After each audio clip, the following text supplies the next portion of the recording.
If you hold any type of cryptocurrencies, then pay attention, as you are about to watch a shocking piece of footage involving Afghanistan, involving cryptocurrencies, as well as involving how this affects you as a crypto holder. This is a 90-second clip of CNBC. Watch the whole thing, and after that we'll discuss to see if this could be our potential catalyst to fuel next Bitcoin or crypto bull run. The national currency of Afghanistan has hit a new record low after falling 4.6% on Tuesday amid a Taliban takeover that saw both the U.S.-supported president and central bank officials fleeing the country. We look at these civilians in this country, we see that hundreds of them were lining up to withdraw their own money as a result of the Taliban takeover, trying to get it out of their bank accounts as they fled from their homes.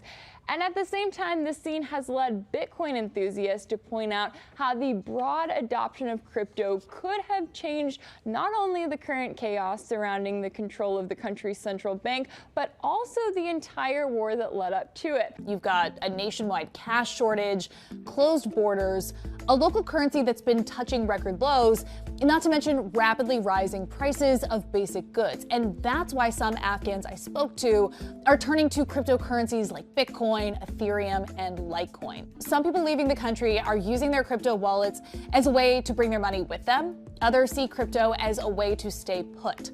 I spoke with Farhan Hotak, who lives in a rural part of the country, a village called Zabul. And up until this last week, one way that he would make money was by day trading altcoins like Doge. I spoke to another person, Musa Ramin, who says that he can make more money in crypto in a month than in construction in a year. They also say it's a safer store of value than the local Afghani currency. One thing to keep in mind, though, unlike the rest of the crypto sphere, a lot of Afghans dealing in Bitcoin aren't talking about it. But the data shows that widespread adoption of crypto is definitely catching on. Chainalysis put out its annual Global Crypto Adoption Index in the last few days, and it gave Afghanistan a rank of 20 out of the 154 countries it evaluated in terms of overall crypto adoption. And when you isolate for its peer-to-peer exchange trade volume, Afghanistan jumps up to 7th place.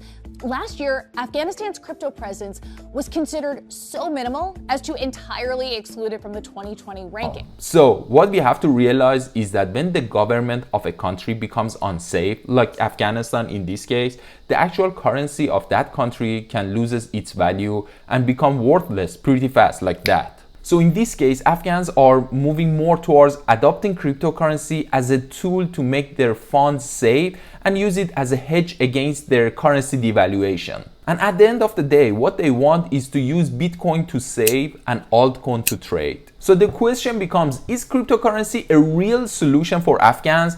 And can this be a great news for Bitcoin and possibly bring the next massive bull run? Let's see. On one hand, while data is so promising, major barriers to mass adoption remains, and it still is so difficult for Afghans to get into cryptocurrencies. And by that I mean Afghans are facing with frequent power outages, and majority of Afghans don't even have access to the internet or bank. Even if they do have access to internet, there is no such services like PayPal or Venmo for them to get connected into, global financial banking system. So now, on the other hand, some believe that Taliban is the one who is getting more interested in crypto assets and are filling their bags with Bitcoin as we speak. So now we can argue that if either group, like Afghans or Taliban, or maybe both, somehow be able to acquire crypto, then we might see a massive amount of money flow into crypto world, and we possibly might see another Bitcoin bull run. Just don't forget the fact that we are talking about an entire country here with a population at around 40 million inhabitants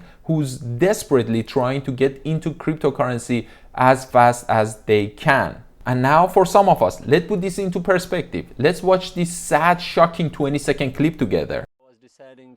Muhammad Ali dreamt of building a cryptocurrency business. He posted videos on YouTube like this one with tips on how to make money online.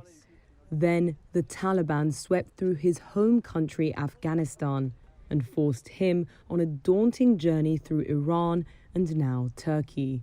I was deciding to have a mining, Bitcoin mining or Ethereum mining.